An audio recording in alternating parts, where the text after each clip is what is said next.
범국민연대 모임 대표 김현승입니다. 반갑습니다.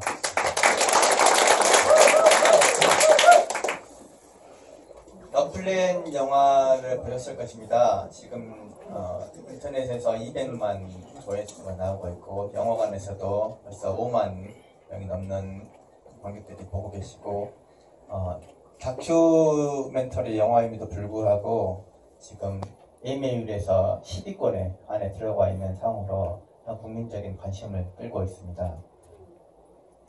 그런데 최근에 지난주 금요일하고 토요일에 SBS에서 중앙선관위의 해명을 가지고 대대적으로 지금 반박 방송을 하고 언론에 지금 유포를 하고 있는 상황입니다. 오늘은 SBS하고 중앙선관위의 반박이 실제로 더 플랜에서 제기하고 있는 18대 대통령 선거의 부정에 대한 문제점들을 전혀 해명하지 못하고 있고, 그 해명하지 못하고 있음에도 불구하고 국민들에게 자신들의 해명이 맞고, 그리고 더 플랜에서 제기하고 있는 18대 대선의 부정의 의혹들이 거짓이라고 단정하면서 국민들에게 오해를 불러일으키고 있는 부분에 대한 모습들을, 이야기들을 자세하게 설명을 드리고, 그리고 우리 국민들이 우리나라의 대한민국의 정치 적폐를 청산하는 데 있어서 가져야 될 가장 지금 중요한 시급한 문제에 대해서 같이 생각해보는 시간을 갖도록 하겠습니다. 영상 띄워주십시오. 웹페이지.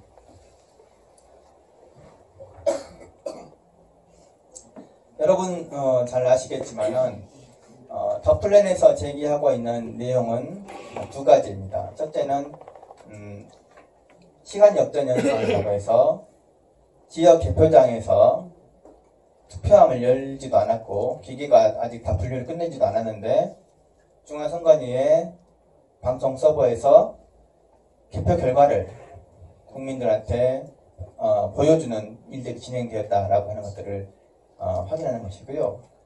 그거는 우리가 잘 알고 있는 자연현상에서 절대로 불가능한 일입니다. 흔히 얘기할 때 아닐 땐 굴뚝에 연기가 나랴라고 얘기하게 되면 당연하게 연기가 났다면은 불을 뗀 것이 당연한 것입니다. 그런데 지금 선관위는 이미 연기가 났는데 불을 안 뗐다고 주장하는 상황하고 똑같은 것이거든요. 투표함을 열지도 않았는데 어떻게 개표 결과가 방송에 나갈 수 있겠습니까? 그것은 이미 조작된 결과들을 중앙에서 각 방송국으로 보내고 있었기 때문에 그런 결과가 있다는 것이거든요. 또 하나의 문제는 그렇게 조작된 결과를 방송한 것이 먼저 방송을 냈는데 그 똑같은 결과가 지역 개표장에서 전자개표기에서 출력이 돼가지고 개표 결과로 개표 상황표로 도장이 찍혀서 공표가 됐다는 것입니다. 그거 자체가 너무 황당한 일이죠. 어떻게 중앙선관위는 중앙선관위 정보센터는 서울 관악구에 있는 관악정보센터인데 전국에 있는 251개 지역선관위 개표장에서 동일한 결과를 나중에 그것을 인쇄를 하고 도장을 찍어가지고 공표를 할 수 있겠는가? 이 부분 자체가 물리적으로, 자연적으로는 도저히 불가능한 상황입니다. 그러한 상황에 대해서 저희 더 플랜과 우리 전 세계에 있는 교포들과 함께 저희가 연구를 해가지고 영어로 논문을 내서 미국에 있는 정치학회에 영어로 논문으로 발표를 했었습니다.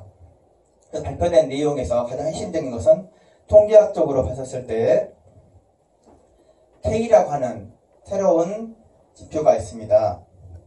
우리가 혈당 지표라고 하죠. 당뇨를 표현할 때 혈당 지표라고 하지 않습니까? 그 혈당을 이라고 하는 그런 항목에 대해서 숫자를 200, 300, 500, 또 100 이런 식으로 해서 하나의 수치를 가지고 기준을 잡아서 높은지 낮은지를 보는 거지 않습니까? 예, 그런 형태인 것처럼 저희가 이 선거에 있어서 전자기표로 운영되는 선거에 있어서 분류표하고 미분류표 사이에 1번 후보와 2번 후보 간에 나타나는 지표들을 나누기 3번을 통해서 나누기 3번 를 통해 가지고 나타나는 지표를 K라고 잡았습니다.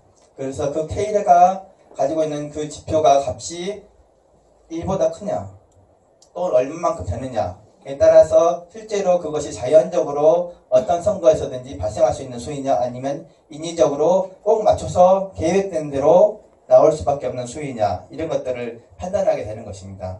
그래서 이번 더 플래닛 영화에서는 그 논문에서 얘기하고 있는 K라고 하는 숫자를 가지고 나누기 3번의 K라고 하는 지표를 가지고 바라봤습니다. 그리고 거기에서 K가 봤더니 1.5가 나오더라. 근데 1.5라고 하는 것들은 다시 또 검증해봤더니 K는 원래 1 또는 그 1 부분에 있어야 되는데 1.5라고 하는 것은 너무 큰 수이다 라고 얘기하고 있고 거기에서 영화에서는 우리 아이오와 대학의 김재광 교수님이 말씀하시기를 K가 1.5로 나오는 것들은 번개가 연속으로 한 사람이 연속으로 번개를 2번 맞을 확률이다. 그렇게 어려운 일이다. 이렇게 얘기를 직접 하셨습니다. 그만큼 어려운 것이고 또 이제 현화신 박사님은 얘기하시기를 통계학적으로 했을 때 그거는 더 플랜이다. 기획된 것이다. 인위적으로 기획된 것이다. 라고 단언을 하셨습니다. 두 분 모두 우리 교포로서 전 세계에서 정말 존경받고 있고 세계적인 상을 수상하신 그런 석학들이신데 그분들의 연구 결과와 평가들에 대해서 중앙선관위는 SBS를 통해서 거짓이다 이렇게 도장을 꽝꽝 찍어서 한 번에 거짓이라고 매도를 하고 국민들을 호도를 하고 있습니다. 왜곡을 하고 있고요.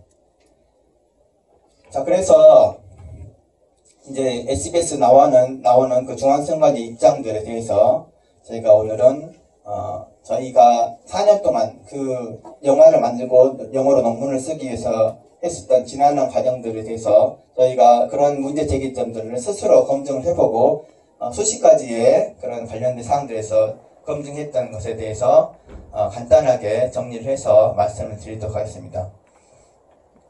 먼저 시작하기 전에 SBS에서 또는 선관위에서 얘기하고 있는 첫 번째 지표는 거기서는 미분류율이라고 하는 지표를 가지고 얘기를 하고 있습니다. 자, 미분류율이라고 하는 것들은 미분류라고 하는 분류와 전자개표기에서 투표지 분류기에서 먼저 후보별로 분류하는 그 분류표, 그 다음에 기계가 잘 모르겠다. 나중에 사람들이 손으로 분류를 해달라라고 하고 내보내는 것이 미분류입니다. 그런데 그 미분류 안에서 1번 후보와 2번 후보 간에 나눠지는 비율이 미분류율이라고 하고 그 다음에 그 얘기를 하게 되는데 그것은 미분류율이라는 것 안에가 미분류에서 1번 후보와 2번 후보를 나눈다라고 하는 나누기가 한 번 있습니다. 그래서 미분류율이라고 얘기했을 때는 나누기가 한 번 진행되는 것에 대한 지표입니다. 그런데 K는 말씀드렸던 것처럼 나누기가 3번 진행되는 지표입니다. 완전히 다릅니다. 그러면은 나누기가 한 번 진행되는 지표하고 나누기가 3번 진행되는 지표하고 사이에 완전히 다른 얘기인데 같다고 하고 미분류율을 제시하면서 K값이 나오는 의미를 완전히 왜곡을 해가지고 거짓이라고 도장을 꽝꽝 찍어서 국민들을 호도하고 있다는 것들을 이야기하게 됩니다. 그러면은 실제로 그 미분류율과 그다음 K값이 어떻게 다른지에 대해서 간단하게 저희가 그림과 함께 그래프와 함께 설명을 드리겠습니다. 그리고 수식으로 정리를 해가지고 그것이 아무리 반복해도 동일한 결과가 나온다고 하는 것들에 대해서 접근하고 있는 그렇게 설명하고 있는 사람들이기 때문에 저희의 방식으로 한번 설명을 하겠습니다. 여기 보시면은 이제 그래프 좀 올려주십시오. 네. 여기 보시면은 그래프가 linear relationship between classified and unclassified라고 제목이 나오는데요. 분류하고 미분류 사이에서의 선형 관계라고 하는 것입니다. 선형 관계가 된다면은 많은 점들이 이렇게 각 251개의 지역 선관위에서 나온 결과들이 있는데 그 사이에서 직선이 하나 나온다. 이런 것이고요. 그 직선이 이 전체 점들을 얼마만큼 잘 설명하고 있느냐, 표현하고 있느냐 이렇게 하는 그런 관계성을 보여주고 있습니다. 보시는 것처럼 아래쪽에 있는 것이 분류표에서의 후보 1, 2간의 숫자고요. 그 다음에 나누기 숫자고요. 그 다음에 세로축은 미분류에서의 후보 1과 후보 2의 서로 관계를 표현하고 있는 축입니다. 그런데 나누기 한 번, 두 번 됐죠. 그리고 이 사이에 있는 이 직선은 이 나누기 한 번, 두 번, 그리고 세 번째 나누기를 하는 것에 대한 결과를 보여주고 있는 것입니다. 보시는 것처럼 이것은 이제 이 기울기가 우리가 이제 중학교 때 직선의 방정식을 배우는데 그 기울기가 나오는 게 이게 이제 1.5를 표현하고 있습니다. 여기 있는 점선들이 약간 희미하게 보이는데 이 희미한 점선이 K 값이 1이라는 얘기고요. 여기 보시는 것처럼 멀리 떨어져 있죠. 여기가 1.5라는 이야기입니다. 그리고 이 점들이 이 직선 사이에서 아주 가까이 다닥다닥 붙여 있죠. 예. 이 다닥다닥 붙여 있고 있다는 것 자체가 이 K는 1.5라는 얘기가 전체의 지역 선관위에서의 그런 이 나누기 세 번을 전부 다 잘 대표하고 있다. 이런 얘기가 되겠습니다. 그래서 이게 이 중심을 서 있는 이 선부터 얼마나 멀리 퍼져 있느냐, 내가 분포하는 삼포도라고 하는데 퍼져 있느냐가 숫자를 결정하는데 그 숫자가 1이라고 하는 것은 완전히 일치한다라는 얘기고 그보다 1보다 작아지게 되면은 많이 일치하지 않는다 이런 얘기가 되겠습니다. 그런데 앞서서 김재광 교수님 얘기했을 때 0.98이라고 하는 숫자는 이게 완전히 가깝죠. 100분의 2%밖에 차이 안 나잖아요. 네. 그것은 이 직선에 거의 일치하고 있다. 그리고 그 일치하는 것이 표현하는 것 어느 정도 일치하느냐? 0.98인데 그것은 이 점들이 이 직선에 일치하는 것이 그 정도로 0.98 정도로 가까이 있다는 것은 한 사람이 벼락을 연속으로 2번 맞을 확률만큼 어렵다. 이런 얘기가 되겠습니다. 자, 이제 K가 1인가하고 이게 1.5인가하고 차이, 그리고 실제 18대 대선에서 지역 선관위에서의 결과가 K가라는 지표에 대해서 얼마 1.5에 가깝다는 것들을 이제 정확하게 보실 수 있게 되고요. 그래서 이제 중앙선관위가 제기하고 있는 문제점, 미분율이 더 플랜에서는 K값을 가지고 얘기했는데 중앙선관위는 미분율을 가지고 얘기해서 미분율이 높아지는 것이 K값에 영향을 주고 있다. 그래서 서로 비례하기 때문에 미분율이 K값에 하고 대치돼서 같은 것이다 라고 이제 얘기를 주장을 하게 됐습니다. 그래서 저희가 그것이 얼마나 같은지에 대해서 얘기를 확인을 했습니다. 좀 더 올려주십시오. 여기 보시면은 아래 가로축이 미분율에 대한 얘기고요. 세로축이 K값에 대한 얘기입니다. 직접 가지고 이제 비교를 했습니다. 이들이 두 개가 일치한다면, 서로 비례한다면 그것들이 선관위의 설명만으로도, 미분율 설명만으로도 K값에 대변하기 때문에 선관위의 얘기가 맞다, 이렇게 얘기를 할 수 있게 됩니다. 그런데 실제로 그 결과를 봤더니요, 미분율이 점점 이쪽으로 커지고 있는데 이 미분율이 커지고 있는 상황에서 K값들은 아주 작아졌습니다.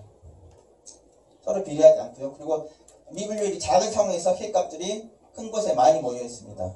그래서 이제 그 중간값들을 이렇게 쭉 따라서 보니까 원래 비례한다는 것들은 이렇게 직선으로 오른쪽 위로 향해야 되지 않습니까?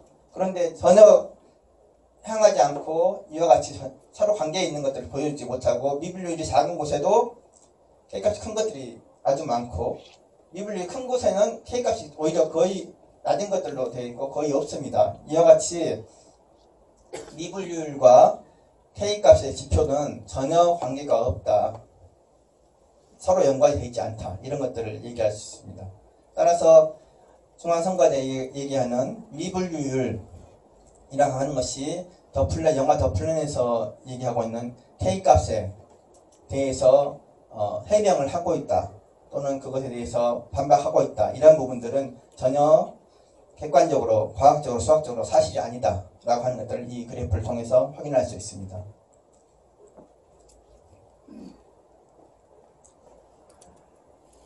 다음, 그러면은 K값이라고 하는 것이 투표자 50대 이상의 비율, 나이가 연세가 많이 드신 분들 때문에 그분들이 이제 연세가 많다 보니까 거동이 불편해서 손이 떨려가지고 자기가 원하고 있는 후보에게 기표를 도장을 찍으려고 했는데 손이 떨려서 잘못 들려서 오히려 그런 미분율이 높아진 게 아니냐, 이렇게 이제 얘기가 되었습니다.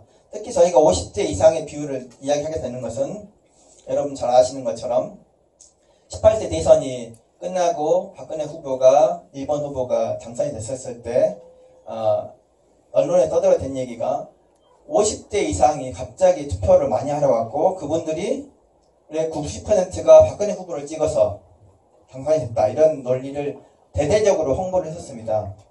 그래서 그렇다고 한다면은 미분류율도 50대 이상에서 박근혜 후보에게 많이 나타났기 때문에 그 부분들의 영향이 있지 않을까라고 하는 관점을 저희가 기준을 가지고 분석을 했습니다.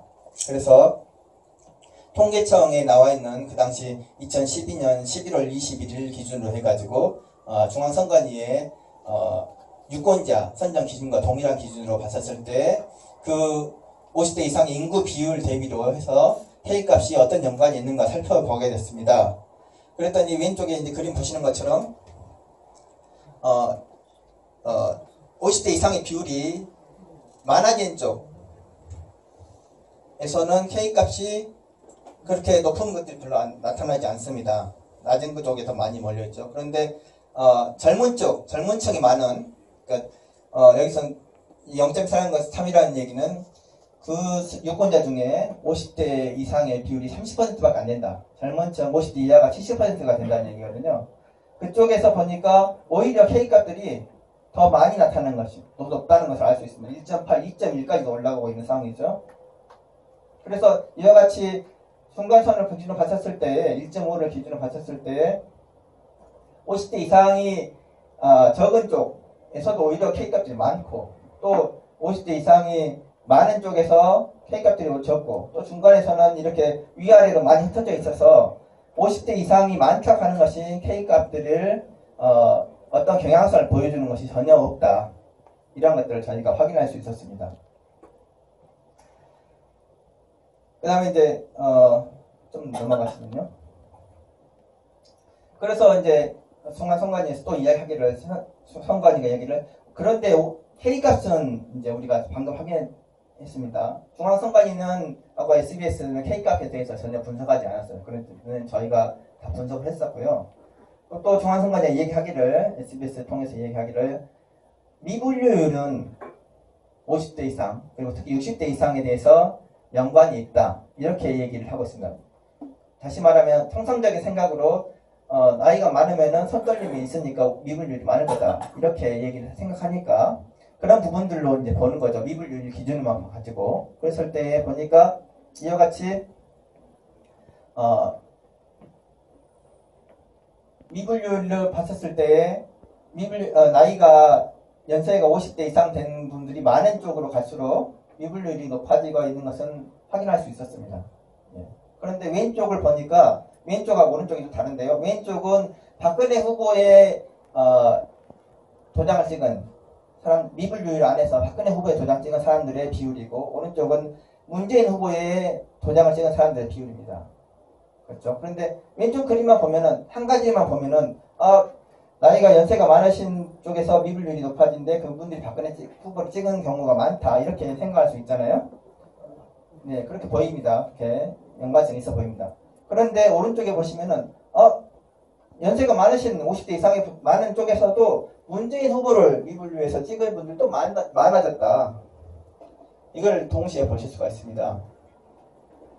따라서 한 가지만, 이것만 박근혜 후보만 가지고 봤었을 때에 연세가 많으신 분들이 그 손떨림이 많았다 이렇게 얘기하는 것으로만 얘기했었는데 한 가지만 봤는데 또 다시 대비해가지고 문재인 후보도 보니까 문재인 후보 경우에 또 50대 이상의 경우에는 미분류가 많아졌다 이렇게 얘기해서 그거 한 가지만 가지고 하는 게 아니라 둘 다 많아졌다 라는 것이 얘기되고요. 단순히 미분류가 많아진 거가 50대 이상이 박근혜 후보를 찍어서 일방적으로 찍어서 많아진 거다라고 하는 선거인 해명이 사실을 전부 다 설명하고 있는 것은 아니다 라고 하는 것들을 우리가 알 수 있겠습니다. 우리가 항상 얘기할 때 어떤 진실을 알려고 하면은 한 가지만 얘기하는 게 아니라 대비되는 사실들을 전부 다 나열을 해보고 그 둘 사이가 의미하는 것이 무엇인가 라고 얘기해야 되는데 우리나라 언론들이나 또는 이제 그 일방적인 주장을 호도하는 쪽에서 하는 방법들이 한 가지만 얘기해서 그것이 전체를 대표한다 라고 하는 식으로 이제 얘기하고 그것을 거짓 도장 딱딱 찍는 이런 형태의 접근들에 대해서 우리 국민들이 또 당하고 있는 상황이다 라고 하는 것을 이걸 통해서 알 수가 있습니다. 해봤습니다.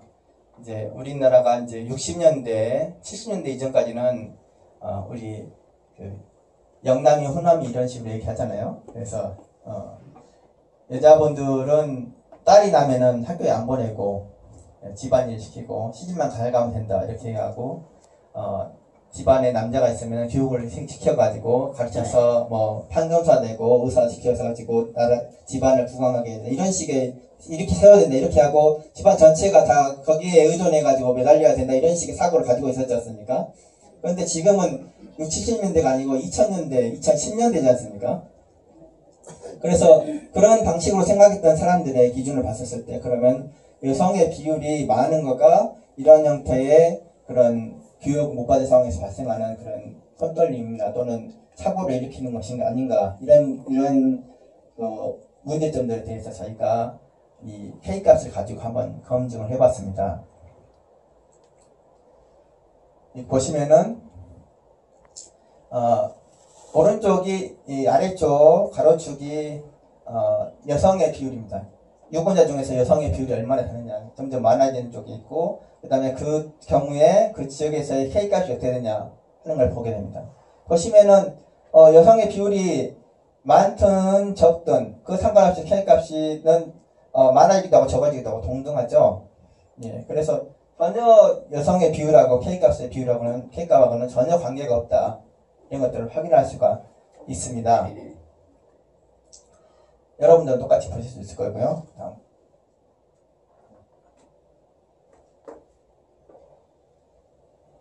네, 그렇습니다. 좀 넘어가겠습니다. 그래서 좀 전에 이야기 드렸던 그 노인분들 파란색과 빨간색 한 가지로만 설명해 드렸던 박근혜 후보를 찍은 사람 중에 연령이 높으면은 미분율이 높다 이런 형태의 것들에 대해서 저희가 이제 그걸 하나 묶어가지고 둘로 나눠 설명했는데 하나로 묶어가지고 이제 거기다가 중간값들을 가지고 선을 그어봤습니다.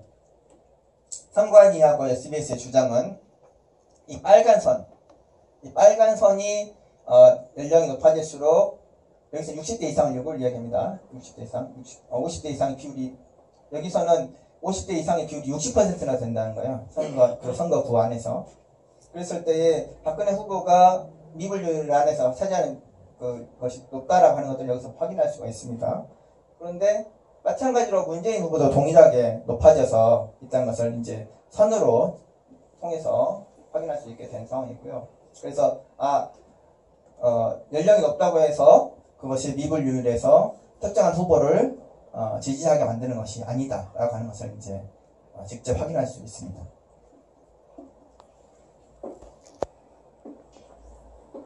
그래서 이제 그 다음에 나온 거가 손떨림이 있다 하면은 손떨림이 되게 되면은 실제 찍고자 하는 그런 칸 여기 기표칸이죠. 기표칸을 벗어나서도 찍을 수 있게 되는 것이다 라고 하는 것이 손떨림 결과인데 손떨림의 결과가 어떻게 영향을 미칠 것인가 하고 보니까 이 2번 후보는 여기서 이제까지 이 4개의 파란 박스 안에서 찍기만 하면은 그 후보의 표를 인정해 주는데 1번 후보는 이제 위쪽으로 열려 있잖아요. 아래쪽 선이 겹쳐 있을 경우는 50%가 넘어가는 쪽이 어느 쪽인가 결정하게 되는데 위쪽 라인에서는 선이 50%가 상관없이 기표 도장이 선에 닿기만 해도 그 후보의 표다라고 하는 인정하는 기준을 가지고 있습니다. 저희가 팟파이썬을 통해서 이 문제점을 저희는 이제 전문용어로 면적 확률 분포라고 표현하는데요. 이런 문제점이 있어서 1번 후보에 유리하다 보니까 한 10몇 % 정도 유리한 상황이 나옵니다. 그 부분에 대해서 이제 제기를 했더니 4.13 총선부터는 이 후보들 사이에 칸을 충분히 늘려가지고 이런 특정 후보한테 유리하도록 하는 것들을 드러나지 않게 바꿨습니다. 그것도 저희가 노력을 해가지고 국민한테 알리고 선관위가 바꾼 결과입니다. 특정 후보에 유리한 결과가 되지 않도록 하는 것도. 그래서 이제 저희가 이게 딱 계산해서 이렇게 좀 넓게 나오지 않습니까? 이렇게 넓게 나오는데 그러면은 이게 얼마나 영향이 있을 것인가 이 부분들도 저희가 계산을 해봤습니다. 계산을 해봤더니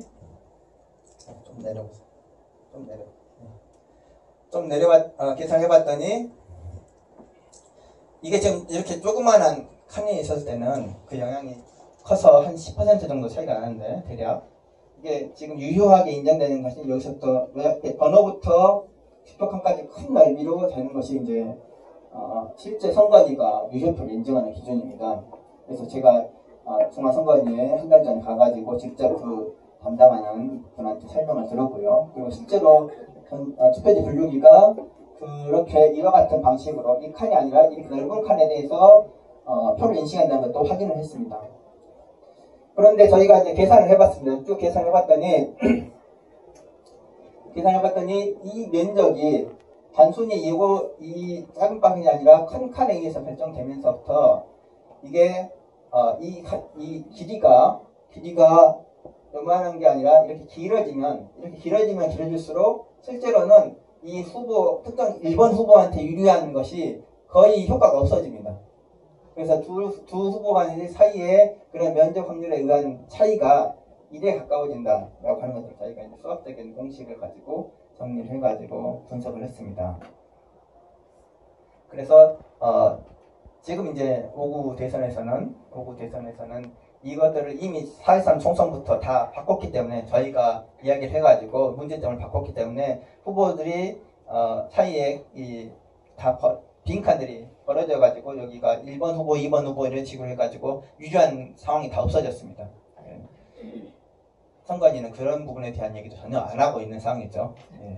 저희가 얘기해가지고 문제점 지적해가지고 자신들이 바꾸게 된 것에 대한 것도 국민들의 노력으로 바꾸게 된 것도 전혀 얘기하지 않으면서 이러한 덕분에서 얘기하는 것들을 이제 일방적으로 거짓이라고 매도를 하고 있는 어처구니가 없는 상황입니다.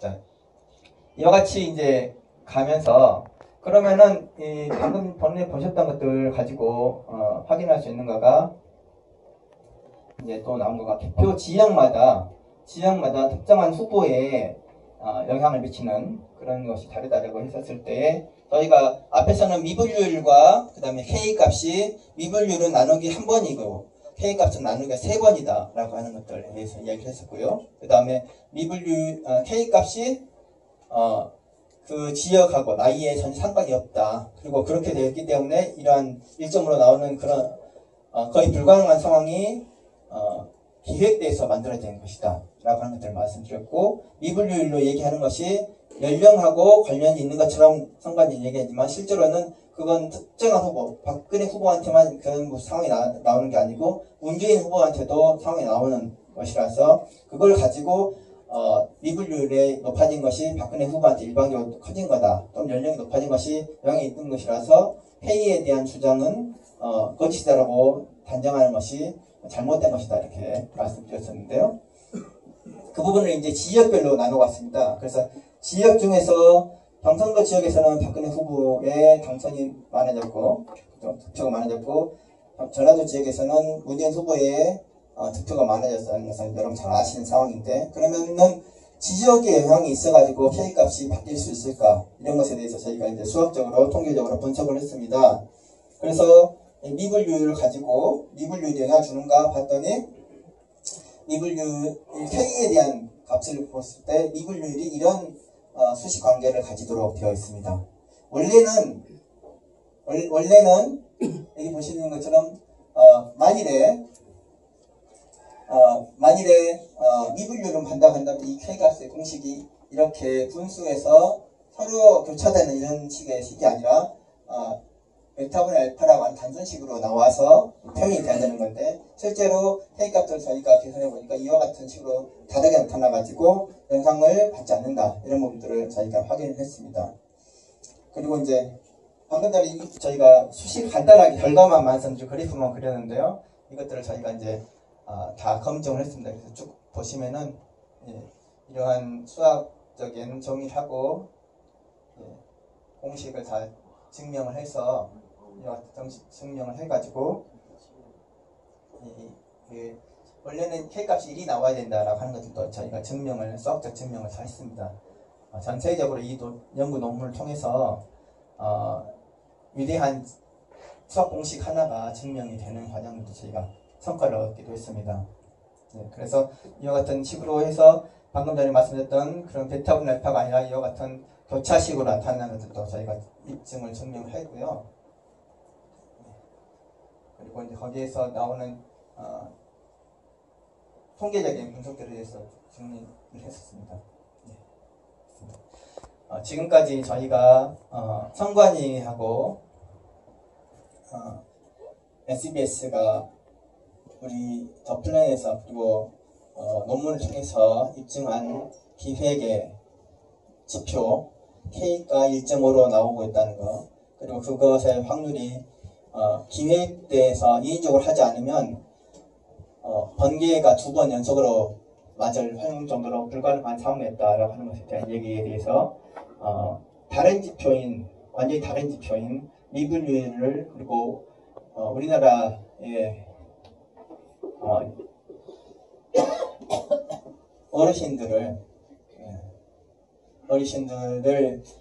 표도 제대로 찍지 못하는 그런 사람이다라고 이렇게 매도하는 방식으로 접근하고 있는, 그러면서 자기들이 정당하고 국민들의 그러한 진실 규명 노력들을 매도하는, 거짓으로 매도하는 그런 것이 얼마나 어리석은 짓이고 진실이 무엇인지에 대해서 저희가 엄격하게 검증을 거쳐서 했다는 얘기들을 설명을 드렸습니다. 그렇습니다. 우리 국민들은 해방하고 나라를 세우고 난 이후로 치러지는 수많은 선거에서 어마어마하게 많은 그런 정치 적폐들을 보았고, 그것의 결과가 국민들이 원하는, 국민들이 지지하는 후보가 아니라 누군가에 의해서, 돈과 권력을 가진 사람들에 의해서 가짜로 만들어진 그러한 선거 결과를 가지고 국민들이 뜻하지 않은 그런 사람들이 당선이 돼가지고 정치를, 국가를, 우리나라를 망치는 그런 상황들을 너무나 많이 보았습니다. 이번 18대 대선에서의 그런 부정을 계기로 해서, 그리고 지금은 이제 우리가 지식 2차 시대, 인터넷 시대 아니겠습니까? 그리고 그러한 상황에서 우리가 훌륭하게 잘 교육받고 전 세계에서 정말 그 선도적으로 지도자로 인정받고 있는 우리 국민들과 교포분들이 함께 노력을 해가지고 18대 대선이 가짜로 당선자가 결정된 그런 선거였다는 것들을 우리가 논문으로 그리고 영화로 밝혀냈습니다. 하늘을 손가락으로 가릴 수 없듯이 우리 국민들의 뜻은, 그리고 의지는, 정치 적폐 청산의 의지는 이제 단순히 이러한 영화나 또는 이제 논문에서 드러난 것처럼 일반적으로 일부의 유언 비어나 또는 허황된 소리가 아니라 모든 지식인들이 함께, 배운 사람들이 먼저, 지도자들이 먼저 확인하고 검증해야 될 중요한 것이다라고 하는 것을 밝혀놓은 상황입니다. 그렇습니다. 가장 중요한 것은 민심은 천심이라고 하지 않습니까? 그렇습니다. 우리 국민들이 이러한 18대 대선에서의 부정의 의혹들을 다 밝히고 있고 알고 있는 상황에서, 그리고 더 많이 확인하고 실제 무엇인지를 확인하는 노력들과 함께 지금 치러지고 있는, 현재도 진행되고 있습니다. 이 18대 대선에서 이와 같은 번개가 연속으로 2번 내릴 만큼 어려운 일들을 기획을 해가지고 당선자를 결정했던 그 컴퓨터 전산에 관여했던 사람들이 다시 또 지난 4.13 총선과 이번 5구 선거에도 계약을 하고 중앙선관위에서 작업을 하고 있는 증거들을 저희가 다 확보를 했습니다. 이번 선거도 마찬가지로 지난 18대 대선과 같이 조작된 선거가 아니라고 우리는 장담할 수가 없습니다. 그리고 국민들의 그러한 감시와 그리고 적폐청산에 대한 목소리를 내지 않는다 하면 또 동일한 상황이 발생을 하게 됩니다.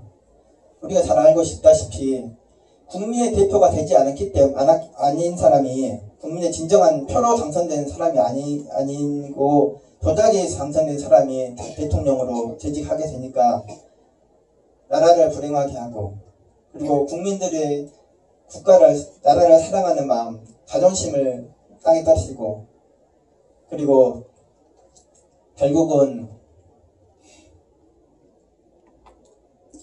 3월 10일에 그 불행한 결과들을 낳게 했습니다. 저는 전 세계 여러 나라를 돌아다니면서 우리나라가 자랑스럽고 훌륭한 나라다라고 이렇게 늘 자부심을 가지고 살아왔는데, 지금 이 상황에서 다른 나라들이 우리나라를 보면서 어떤 얘기를 할까, 어떤 생각을 할까, 그리고 우리 국민들에 대해서 어떤 생각을 할까, 이렇게 상상을 하고 가슴에 담아보면 정말 부끄러운 마음이 금할 수가 없습니다. 이번 5구 선거에서도 또 똑같은 일을 당한다면 우리는 연속으로 10년에 걸쳐가지고 또다시 부끄러운 일을 또 당하게 되고, 또다시 우리가 우리나라의 대표자인 대통령이 또다시 또 불행한 결과를 낳게 되는 그런 역사들을 후손들에게 남기지 않을까 걱정이 됩니다. 이 더 플랜 영화에서 얘기하는 것은 딱 2가지입니다. 전자개표기, 투표지 분류기를 사용하지 마라. 이번 선거에서는 앞으로 사용하지 마라. 또 하나는 그걸 당장의 법적으로 그걸 사용할 수 없게 못한다 한다면 우선 순서라도 바꿔서 먼저 손으로 개표하고 그 다음에 기계는 단순히 장수만 세는 도구로 사용해라. 이렇게 얘기하는 것입니다. 그걸 순서 바꾸는 것은 법적으로 규칙에서, 규정에서, 매뉴얼에서 아무 문제가 없습니다. 그냥 바꾸기만 하면 됩니다. 선관위가 결정만 하면 됩니다. 아니, 후보들이 나서가지고 그렇게 바꾸라고 얘기하면 선관위는 선거를 집행하고 수행하는 기관일 뿐이지 결정하는 기관이 아닙니다. 후보들이 얘기를 해가지고 합의를 봐가지고 바꾸라고 하면, 선거 방식을 바꾸라고 하면 그냥 바꾸는 것이, 그리고 그렇게 시행하고 월급 받는 것이 선관위일 뿐입니다.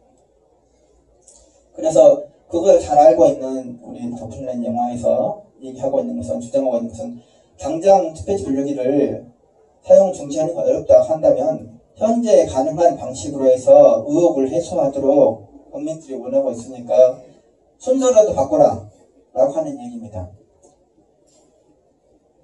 이러한 주장에 대해서 당연한 요구 아니겠습니까? 이와 같은 객관적인 상황들이 다 드러나가지고 부정의 의혹이 나오고 있고, 더군다나 그때 부정에 관여했던 업체들이 지금 또 다시 지난 4.13 총선과 이 5구 대선에서 그 작업을, 투표 개표 집계 작업과 당선인 결정하는 작업을 하는 상황에서 우리 국민들이 이야기할 수 있는, 생각하고 당연한 얘기죠. 생각하고 목소리를 낼 수 있고 그 다음에 말하는 것들은 당연하게 그 얘기일 뿐입니다. 그 얘기, 우리의 평범한 얘기들을 이 영화 더 플랜에서는 얘기하고 있습니다. 그거는 헌법과 법률이 정하고 있는 대한민국 국민의 모든 권리이기도 하고, 그 결과가 대통령을 결정하는 데 있어서 나타나야 되는 모습이기도 합니다. 우리가 바라는 모습이기도 하고요. 지금 저는 호소합니다. 국민 여러분, 여러분 우리의 그 생각과 목소리를 말씀으로 전해서 SNS와 블로그와 그리고 할 수 있는 모든 수단을 동원해서 더 이상 우리나라가 이런 부정의 방법으로 우리나라의 대표자를 뽑는, 그래서 그 결과들을 전 세계에 다 알거든요. 그 결과들로 인해서 우리나라가 더 이상 부끄럽지 않는, 국민들이 부끄럽지 않고 나라가 부끄럽지 않고 전 세계에서 어디 가서 떳떳하게 자랑스러운 우리나라를 얘기할 수 있는 그런 사회를 만들어줬으면 좋겠습니다. 더플랜 더 많이 봐주시고요. 그리고 우리의 이야기들 함께 널리 공유했으면 좋겠습니다. 감사합니다.